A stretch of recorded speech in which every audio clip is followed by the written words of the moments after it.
Сегодня мы поговорим с вами о будущем нашей страны.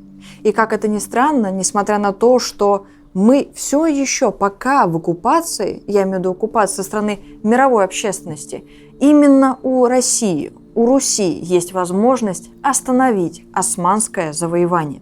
Именно нам предстоит в ближайшее время сразиться с таким величественным врагом, как союз Украины, Турции, Азербайджана, Киргизии, Казахстана и других народов. Но самое главное в другом. А как будет реагировать мировая общественность и, самое главное, наша страна на то, что происходит, и каковы будут перемены. Ведь ранее в проекте «Перезагрузка матрицы» мы показали вам, что пока все идет по плану. Я имею в виду, мировые катастрофы вынуждают нации переселяться на другие территории. И это происходит каждые 100 лет. Почему каждые 100 лет? И почему каждые 20-е годы возникают новые попытки для переворота мира, мы рассказали в проекте «Мир на грани халифата». Сегодня я поговорю с вами о том, возможен ли политический, экономический и геополитический раскол нашей страны. И самое главное, всего мира. И ужасно, что предпосылки к этому уже происходят. Ведь в Откровении Иоанна Богослова дан четкий план. И пока еще ни один жрец культа бога Мардука от него не отошел. Так вот, что же ждет Россию? Поговорим об этом.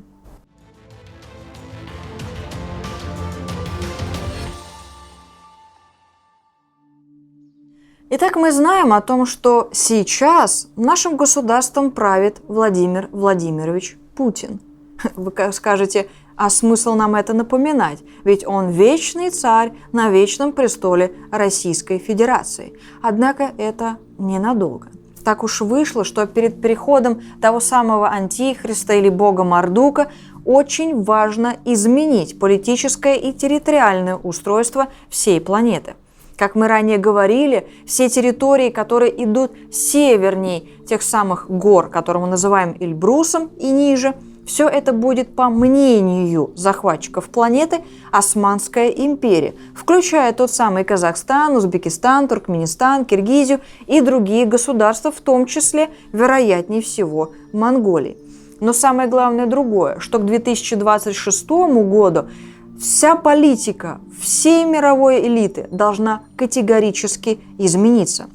Речь идет не только о том, что были 7 жрецов так называемого культа бога Мардука, речь идет о Канаде, Франции, Германии, Японии, Англии, Италии, для того, чтобы запустить новые процессы. Но важно другое, что все эти 7 жрецов на самом деле подчинены всего лишь 2 государствам, которые вроде как бы в стороне от всего происходящего.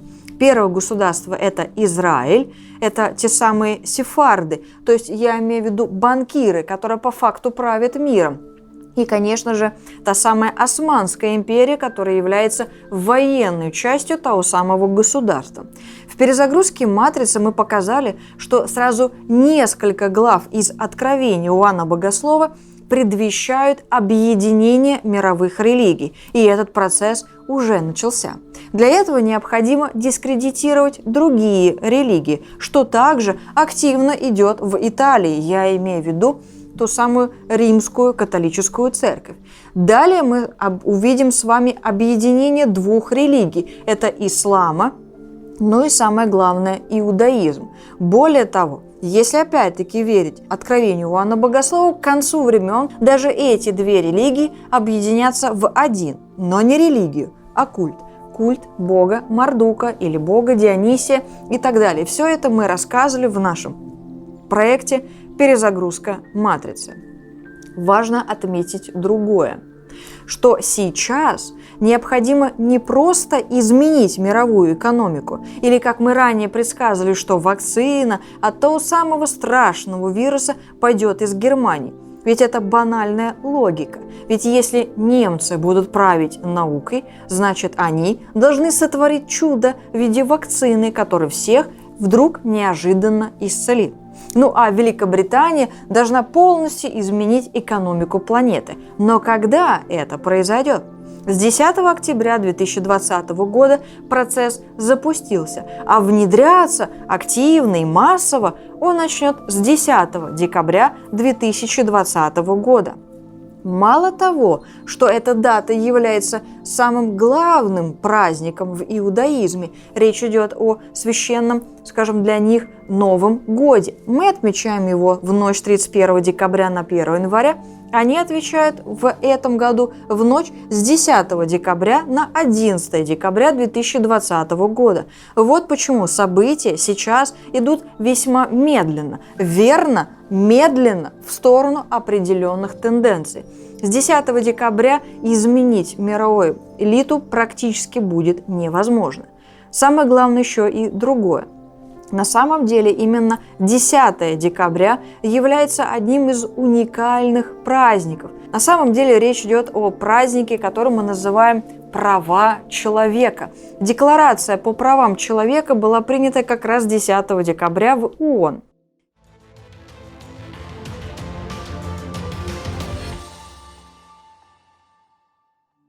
Всеобщая декларация прав человека – рекомендованный для всех стран-членов ООН документ, принятый на третьей сессии Генеральной Ассамблеи ООН 10 декабря 1948 года. Текст декларации является первым глобальным определением прав, которыми обладают все люди. Однако действия большинства стран, связанные с пресечением распространения эпидемии в 2020 году, во многом нарушают принятую когда-то декларацию. Многие люди всерьез задумались о том, что их права нарушают принимаемые меры. Поэтому есть немалая вероятность, что 10 декабря 2020 года будут внесены поправки в Международную декларацию, чтобы не возникало противоречий с местным законодательством стран-участников соглашения. Стоит также обратить внимание на пророчества, расшифрованные нами в проекте «Перезагрузка матрицы». Откровение Иоанна Богослова с 23 сентября 2017 года приобрело осязаемые даты будущих событий. Напомним, что тогда в точности воспроизвелось на звездном небе рождение будущего сатаны, князя тьмы. Юпитер находился в чреве Девы 9 месяцев, а над головой ее была корона из 12 звезд. Такое астрономическое событие происходит раз в несколько тысяч лет. Давайте взглянем на звездное небо 10 декабря 2020 года. С первого взгляда все кажется естественным, не считая того, что крайне редко планеты выстраиваются на одной линии. Так Сатурн, Юпитер, Солнце, Меркурий, Венера и Луна очертят ровную линию, идущую от созвездия Водолея и Козерога к созвездию Льва, пересекая Стрельца, Змееносца, Скорпиона, Весы и Деву. Отметим, что с 21 декабря 2012 года человечество вступило в эпоху Водолея, о чем писали и предупреждали древние майя. Созвездие Козерога в древних мифах всегда означало самого Бафомета или Сатану, ведь его всегда изображают в виде козла, причем не только в живописи, но и на картах Таро. Созвездие Льва символизирует власть, а значит, в мире началась борьба за установление нового мирового порядка. Мы хотим обратить ваше внимание на те созвездия, которые пересекают траекторию движения планет. Речь идет о созвездии Орла, символизирующее Римскую империю, а сейчас Османскую империю. Орел через щит вдоль Млечного Пути упирается в созвездие Наугольник и Южный треугольник, символизирующие орден масонов. Следующая линия идет от созвездия Северная Корона, символизирующая власть северной цивилизации, к Кентавру, олицетворяющая южную цивилизацию. Полученный символ в религии означает христианский крест. Если продолжить линии, то мы получим соединение двух линий и еще один знак. Это символ Бафомета или дьявола, который появляется на звездном небе 10 декабря 2020 года. В тайных обществах используют его обозначение в виде скрещенных пальцев. Кстати, этот символ называется знак Козы и означает созвездие Козерога.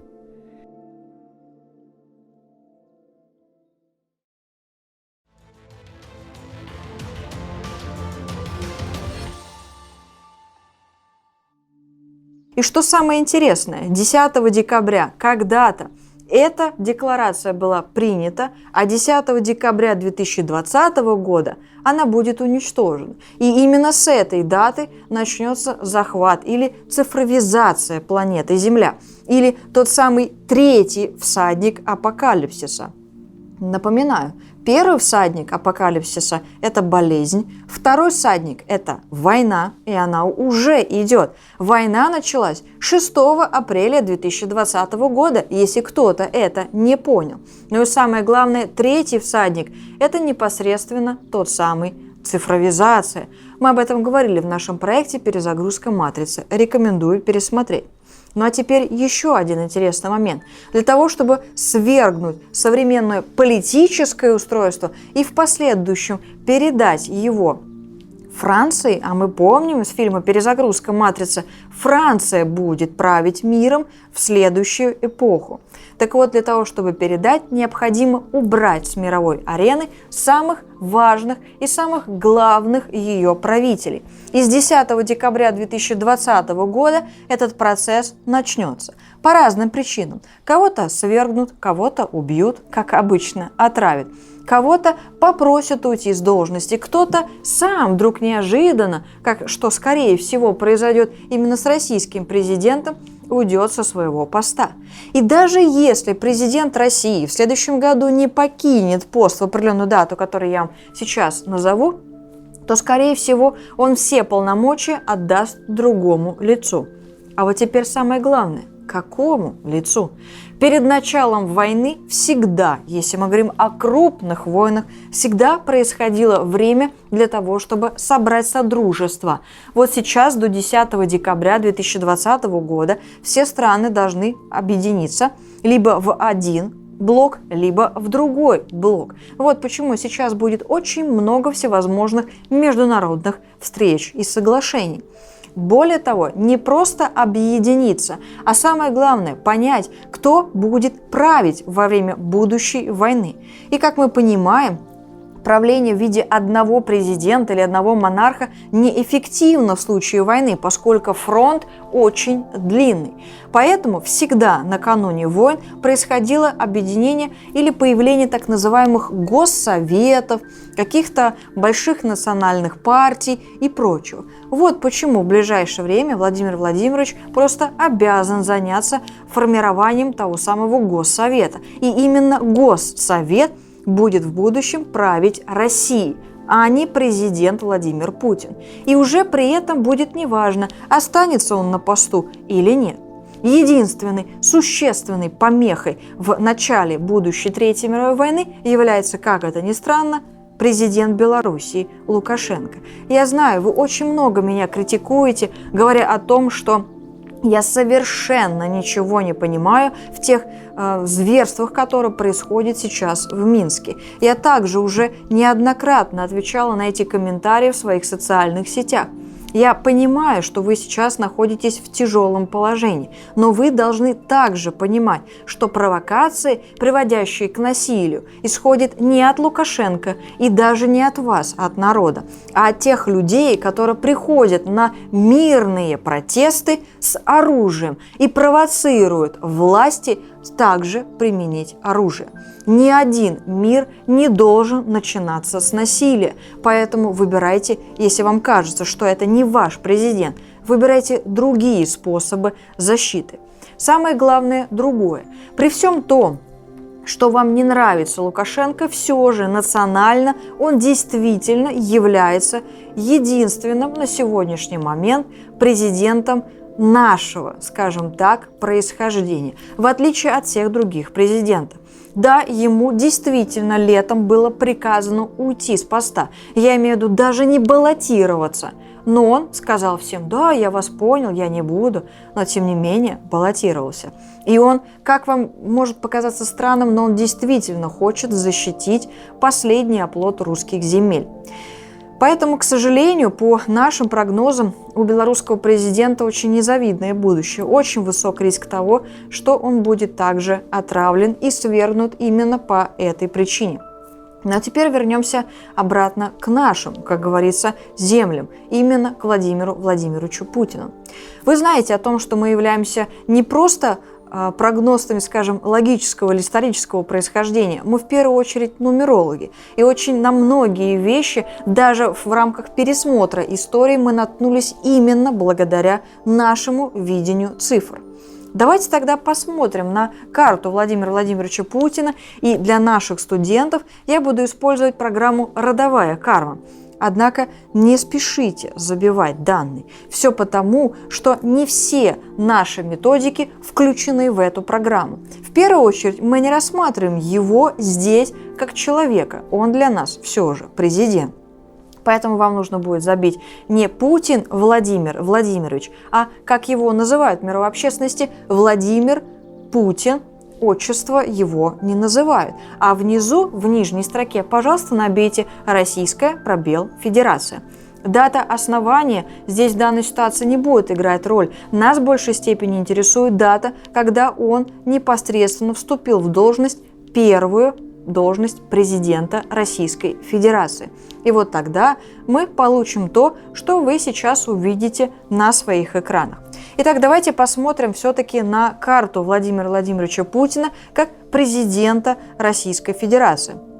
В первом доме, отвечающий за личность, стоит положительный 13-й аркан. Мы помним, что он пришел к власти и первым делом начал что? Массовые реформы. Он существенно изменил не только территориальную целостность страны и даже влез в понятие тех или иных субъектов федерации, но и изменил в том числе законодательство и, например, как формируется Совет Федерации. То есть было очень много действительно реформ. Обратите внимание, что первый срок у него стоит в положительном аспекте.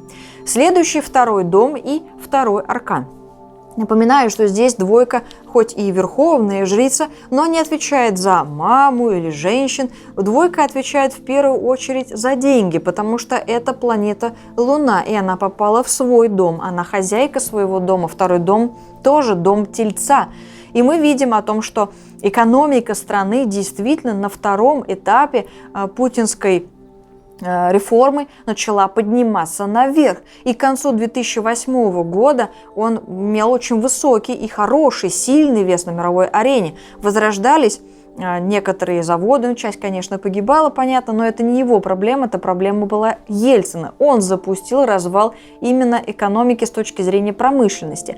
Однако Путин в этот момент начал заниматься международной торговлей и очень успешно в этом вопросе развивался. К концу 2008 года был, в принципе, мировой финансовый кризис, но нашу страну он хоть и задел, но не так глобально, как другие государства. Далее, как мы помним, по Конституции Российской Федерации занимать пост в третий он не мог. Поэтому на третьем посту встал его друг и соратник по партии Медведев. Но мы этот вопрос рассматривать не будем, идем дальше. Третий и четвертый сроки нашего президента. Третий срок попадает, как вы видите, в положительный аспект. И самое главное, что это 21 аркан. Напоминаю, что на третьем сроке Владимир Владимирович очень хорошо и активно продвинулся в сторону того, чтобы завоевать достаточно высокий авторитет в мировой общественности. Более того, очень многие страны, это 2014 год, даже говорили о том, что ему могут дать премию мира. Более того, даже немцы, французы, итальянцы выходили на свои площади, и в СМИ это активно показывали и говорили о том, что они уважают и признают президента Путина. Он даже попал на обложки очень крупных таблоидов Европы и Соединенных Штатов Америки. Таким образом, мы видим, что в этот период это был, наверное, самый сильный, самый могущественный период в правлении Владимира Владимировича именно с точки зрения признания мировой общественности. Однако на территории Российской Федерации его авторитет начал очень сильно падать. И об этом мы чуть позже тоже поговорим. Итак, 4-й срок, это как раз сейчас. Мы видим, он знак положительный, то есть это говорит о том, что, безусловно, он будет избран, и мы это видим, он действительно избран, но здесь стоит уже 11-й аркан. А 4-й дом отвечает за род, родину и народ. То есть 11-й аркан, напоминает, это знак революции, знак войны, противостояний. Все это мы видим и в карте. И действительно сейчас наступает революционное настроение. И вся нация, весь народ поднимается против президента. Помните, ранее я давала прогноз в 2018 году и говорила, что будет восстание против президента, и он будет свергнут. Ну, как сказать свергнут? То есть его попросят уйти. Путин сам уйдет со своей должности, но мы тогда действительно чуть-чуть ошиблись, за что я принесла извинения перед вами, нашими зрителями. Все потому, что мы не учли тот факт, что удалось внести корректировку в Конституцию Российской Федерации, в частности, в сроках правления. Мы не учли вот эти 2 года. И поэтому весь прогноз, который мы опубликовали для 2018 года, автоматически сместился на 2020 год. И если вы сейчас его просмотрите, вы увидите, что все, что мы говорили тогда, сбывается сейчас. Но суть не в этом. Суть в том, что к 4-му правлению, вы видите, он уже подходит с 11-м арканом, который однозначно говорит о начале революционных настроений. Давайте снова еще раз просмотрим 1, 2, 3 и 4 срок правления. Обращаю ваше внимание, что напротив 13-го знака стоит 7-й дом. И здесь стоит отрицательное значение. 7-й дом – это дом здоровья. И мы помним, что в этом промежутке времени ходят слухи о вероятной гибели нашего президента. Я не могу ни подтвердить, ни опровергнуть, однако, если верить нумерологии, весьма вероятно, что он был либо отравлен, либо были попытки покушения на его убийство, потому что дом здоровья стоит отрицательный, 22-й аркан, это массовый, то есть неоднократные попытки, а сам 13-й аркан говорит о вероятности гибели. Однако, так как все-таки 13-й аркан в плюсе, он мог и пережить эти события. Но то, что это было весьма опасно для его здоровья, это уже видно по самим знакам. Следующий, пожалуйста, знак, 2-й срок, 2-й аркан, напротив него стоит 8-й дом. 8-й дом – это дом кармы, дом денег, дом имущества. И опять-таки в нем стоит отрицательный 22-й аркан, поэтому, несмотря на то, что российский президент поднимал экономику нашей страны, в мировой общественности был массовый коллапс. Мы помним, насколько существенным был кризис, из которого все страны выходили с 2008 аж по 2010 год. 3-й срок правления, как вы видите, напротив стоит 9-й дом, а 9-й дом отвечает за международное сообщество. Здесь стоит единица, а единица – это знак мага, признания. И поэтому в этом промежутке времени действительно он не столько уделял внимания нам, российским гражданам, сколько получил массовое признание именно за рубежом. Ну а теперь давайте посмотрим 4-й дом или 4-й срок правления президента. Напротив стоит 10-й дом. 10-й дом в этой системе отвечает за карьеру. И на карьере стоит отрицательный 19-й аркан. Это падение власти президента. Причем здесь, к счастью, 11-й аркан все-таки в плюсе. То есть я имею в виду, что революции, которые в ближайшее время, в ноябре, будут разгоряться на территории всей страны, но все-таки повторно я напоминаю наш прогноз. Именно опасной революцией будет та, что начнется в Екатеринбурге. Так вот, эти знаки говорят о том, что революция не свергнет нашего президента. Поэтому не тратьте время, не рискуйте своим здоровьем и своей свободой. Я имею в виду о вероятном тюремном заключении. Это не спасет положение. Более того, это не сыграет никакой роли, кроме той, которая была накануне Первой мировой войны, когда революция в России настолько ослабла наша власть и настолько ослабли сами люди, что, к сожалению, в рамках Первой мировой войны мы не одержали нужных нам побед и задач. Так вот, власть самого президента будет им собственноручно отдана в пользу госсоветов или, возможно, определенному лицу, но все-таки мы склоняемся к тому, что это будет какой-то государственный совет. Поэтому, возможно, президент отложит свои полномочия уже как обычно, как в свое время сделал Ельцин 31 декабря 2020 года, а может быть и чуть позже, но однозначно, что к концу апреля он уже потихоньку передаст свои полномочия, либо полностью уйдет с этого поста. Это видно по нашим данным.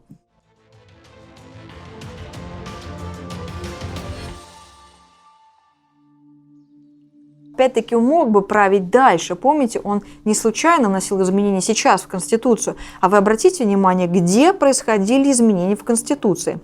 В ближайшее время, кстати, будут предприняты попытки изменения Конституции и в Беларуси в том числе. Так вот, по новой Конституции Российской Федерации уже сроки президента не ограничены, и он может баллотироваться на следующий срок.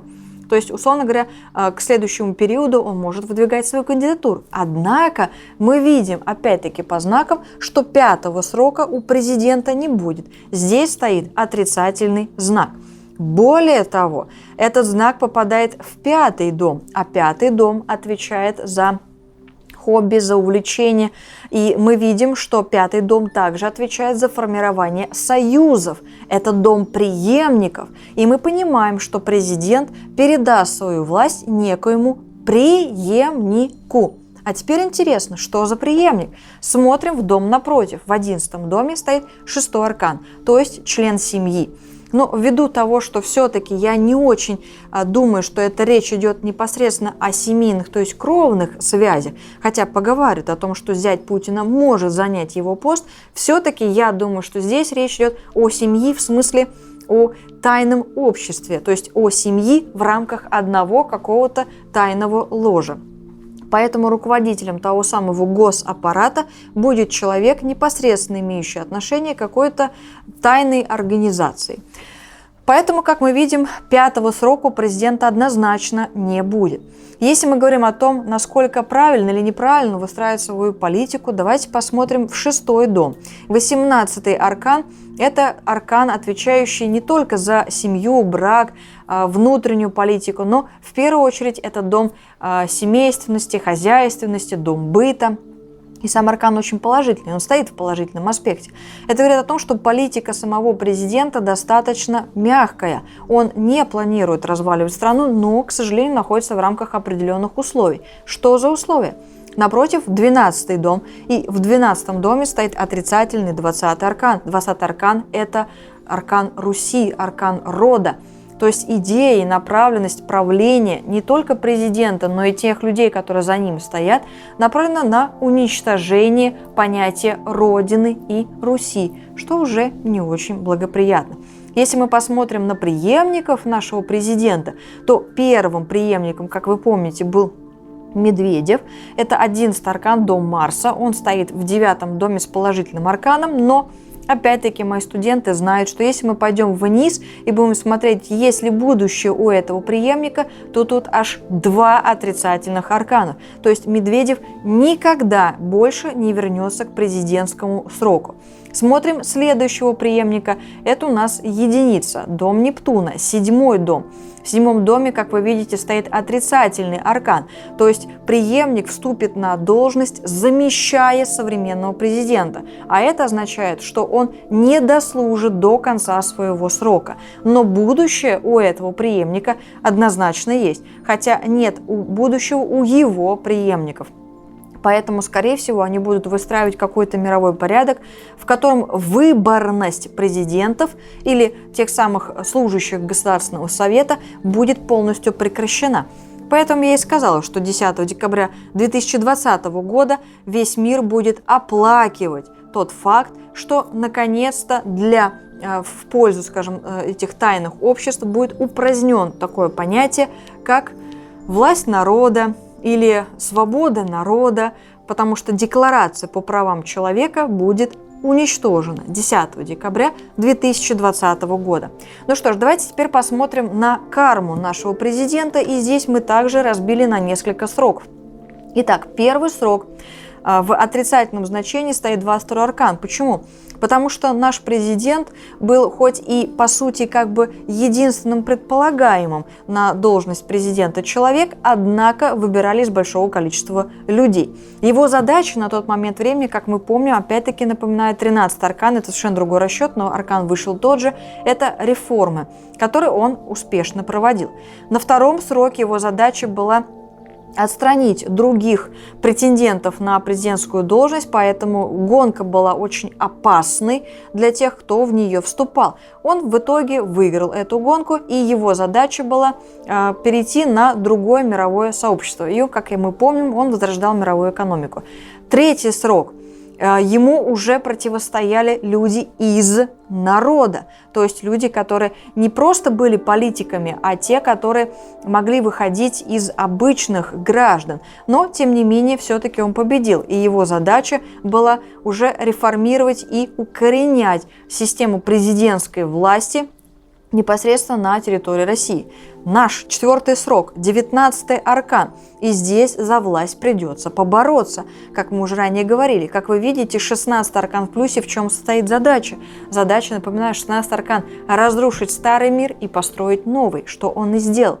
Именно по этой причине он полностью уничтожил Конституцию Российской Федерации, которая действовала еще с 1993 года. Самое главное, он категорически меняет в принципе состав и правящей элиты, я имею в виду законодательной власти, он меняет даже форму, как будут назначаться генеральные прокуроры, прокуроры, судьи и так далее. Он кардинально все меняет. Он разрушает старое, создает новое. Более того, его задачу также входит и разрушение нашей экономики и введение совершенно другой валюты. И все это начнется с 10 декабря 2020 года и продлится до определенной даты, чуть позже скажу.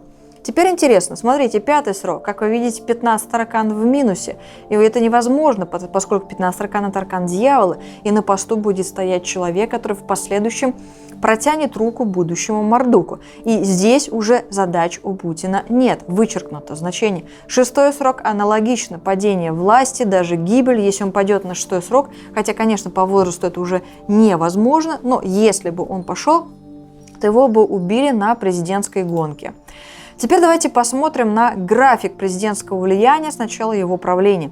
И здесь, ввиду того, что это график как бы юридический, мы отсчет ведем не с даты, то есть не с 7 мая 2000 года, а все-таки с 1 января. Те, которые проходили обучение у нас по бизнес-нумерологии, знают, что всякие юридические лица всегда на графиках смотрятся с 1 января. Так вот, мы видим, что когда он к маю 2020 года вступил в должность, его положение уже было выше средней линии, то есть он был принят на ура. Соответственно, в 2004 году было падение.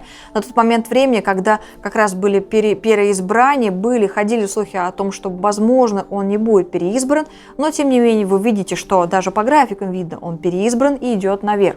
К 2012 году, когда уже была частично передана власть, вы помните, да, в этот момент у нас правил Медведев, и здесь на графиках то же самое, его власть, она нулевая, хотя, конечно, ходят слухи о том, что по-прежнему правил он, но все-таки, как вы видите, нет. Далее мы видим, что с момента с 2011 года власть Путина практически отсутствует. То есть, условно говоря, на первых двух сроках, несмотря на то, что он не был сильно поддержан народом, тем не менее его власть была очень сильной. А с 2011 года, как раз когда и начались разговоры о цифровизации, ведь именно в 2011 году Медведев принял указ о будущей цифровизации России и той самой чипизации, которая как раз и должна начаться в 2020 году, как указано в его законе. Мы видим, что власть президента падает, и к 2022 году она уже практически сойдет на нет. Теперь стоит обратить внимание на период, как раз когда он может потерять окончательно власть. Нам требуется 2021-2022 год. Обратите внимание, что здесь идет падение. Вот 2021 год, точка. Дальше в 2022 год падение графика. И если посмотреть далее, то график практически уже не поднимается выше средней линии, ну там уже и возраст и так далее. Нам интересно вот эта точка. Для того, чтобы мы увидели ее очень четко и ясно, мы вычертили этот же график более крупное. И мы наносим, пожалуйста, 2021 год, январь, мы получаем балл 6, к 2022 году балл имеет единицу. Соединяя точку, наносим среднюю линию, образуется то же самое пересечение. Так вот, вот это пересечение – это 7 апреля 2021 года. А это говорит о том, что, условно говоря, с сегодняшнего времени, у нас сейчас на дворе ноябрь 2020 года, так вот, с ноября по 7 апреля 2021 года еще президент может сохранять какую-то часть власти, однако с 7 апреля 2021 года он либо покинет пост окончательно, либо передаст свои полномочия некому госсовету. Вот почему в ролике 2018 года мы говорили о том, что президент в апреле может не быть переизбран. На тот момент времени как раз шли слухи об избрании, и, казалось бы, 7 мая он должен либо вступить в должность, либо нет. Поэтому, еще раз объясняю причину, по которой мы тогда ошиблись, мы не ввели поправку в 2 года. Сейчас это видно очевидно, что президент может не дойти до президентской гонки в будущем. Соответственно, 7 апреля – это удивительный день, ведь если вы вспомните, когда президент вступал на должность, первый начальный, правильный, нужный нам президент, который, вероятнее всего, был действительно настоящим Путиным, он вступил в должность, и все его приняли на ура. Однако через некоторое время произошла трагедия на подводной лодке «Курск». И многие историки, ученые, и даже те, которые занимаются тайными обществом и мировыми заговорами, утверждают, что, скорее всего, в этом промежутке он погиб, и его должность уже занял другой, так называемый, опять-таки, сефард. Что здесь интересно, что опять-таки в мировой истории есть варианты того, что президентов или царей подменяли. Вот как, скажем, 5 марта 1553 года заменили Ивана Грозного, да? Или как подменили в свое время Петра I. Поэтому вполне возможно, что версии блогеров в этом смысле будут совершенно справедливы. Тем более, что, если честно, я тоже придерживаюсь именно этого мнения. В первом доме, напоминаю, у президента стоит отрицательный 22-й аркан и, соответственно, 13-й аркан положительный. Так что вероятность покушения и гибели все-таки существовала. Так вот, 7 апреля 2021 года – это праздник, если его так можно назвать. Это день памяти погибших подводников. Таким образом, правление президента Путина, которое началось с гибели подводной лодки «Курск», закончится 7 апреля 2021 года в день памяти погибших подводников. И это будет завершение цикла. Ну что ж, будем надеяться, что он будет жив и здоров, и, возможно, даже останется при власти, но все-таки править будет Госсовет. Если мы с вами говорим о том, что будет происходить дальше в России, то Госсовет уже будет переходить на частичное военное положение, потому что, напоминаю, с 24 по 27 июля 2021 года может начаться крупная война между Русью и османами. И очень надеемся, что к этому времени все-таки соглашения не будут подписаны, и, возможно, мы сможем, как и в 1920 году, избежать войны с Османской империей. Хотя, в принципе, войны на этой территории возможны, поскольку нация и дух нации уже растоптан, и очень многие народы хотят выйти из состава Евросоюза, соответственно, Россия может здесь тоже очень серьезно пострадать. Ну а если говорить о мартовских выборах президента Соединенных Штатов Америки, сейчас все обсуждают, кто будет Байден или, скажем, современный президент Трамп, я могу сказать следующее. Вообще не важно, кто победит. Почему? Потому что Соединенные Штаты Америки с марта 2021 года запустят неизбежный процесс распада. Возможно, мы получим 50 государств в будущем, возможно, это будет несколько государств. Как бы то ни было, Соединенные Штаты Америки, к сожалению, подготовлены для гибели. Я имею в виду как политическое образование. И здесь речь не только о катастрофах, а в принципе этот мир должен быть зачищен. Поэтому, что касается Северной и Южной Америки, как целые материки, все-таки желательно уже задуматься о переезде на материковую часть Евразии, Африки и, соответственно, более северных земель, которые сейчас открываются. Обращу ваше внимание, что ученые уже всерьез заговорили о том, что в этом году происходит природная аномалия, ведь Северный Ледовитый океан после лета, накануне зимы, не замерзает. Более того, таяние ледников не прекращается. вершины гор также тают. Речь не только об Эльбрусе, но и о других, соответственно, горах. Начинает просыпаться вулкан в Германии, начинает просыпаться вулкан в Исландии. Соответственно, очень большой вероятности будет просыпаться вулкан в Гонконге. И вообще вулканическая активность с декабря 2020 года будет уже очень очевидной. Землетрясения будут только увеличиваться. Ну а если мы говорим о серьезном потеплении в центральной России и, соответственно, в северных территориях России, Северный Ледовитый океан, то, что касается Северной и Южной Америки, там будет все с точностью да наоборот. Будет замерзать. Северная Америка будет очень сильно замерзать. Европа также будет в итоге сильно замерзать. Таким образом, Москва сейчас хоть и идет на определенное потепление, которое мы также ранее предсказывали, все-таки со временем там будет похолодание до уровня, ну скажем, современной Великобритании. Таким образом, мы видим, что климат меняется, и это неизбежный процесс. Мы не можем повлиять на то, что происходит за рамками наших действий. И никакие харпы или какие-то другие установки ни в коем случае не влияют на изменение погоды. Возможно, они хотят исправить ситуацию, но ни в коем случае не навести на наши земли такие опасности. Все же нам сейчас стоит задуматься о том, что в ближайшее время большинство президентов, монархов различных государств будут покидать свои должности, и на их места будут вставать ставленники будущего правительства мира. Как мы уже ранее говорили, миром будут править банки. Действительно, миром будут править банковская элита, те самые сефарды, которые в свое время были частью Священной Римской империи, а в последующем захватили очень жадных правителей Османской империи. И несмотря на то, что все-таки султанами были те самые по-прежнему османы, халифами, то есть настоящими руководителями Османской империи, как были тогда, так и сейчас, является совершенно другая нация.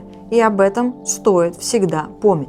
Так вот, мы сейчас идем к распаду политического и экономического устройства всей планеты Земля. Это затронет абсолютно все государства. Однако, несмотря на эту глобальную перестройку, все же это не так страшно. И даже если во главу станут какие-то другие правители, да бог бы с ними, народ как жил в своей среде, так и будет жить. Мало что изменится. Но за исключением того, что нам придется привыкать к цифровому контролю, каким-то непонятным вакцинам, маскам и прочее. Все же права человека будут существенно ущемлены с 10 декабря 2020 года, и этот процесс не изменится. Однако, как я уже ранее говорила, наша битва только впереди.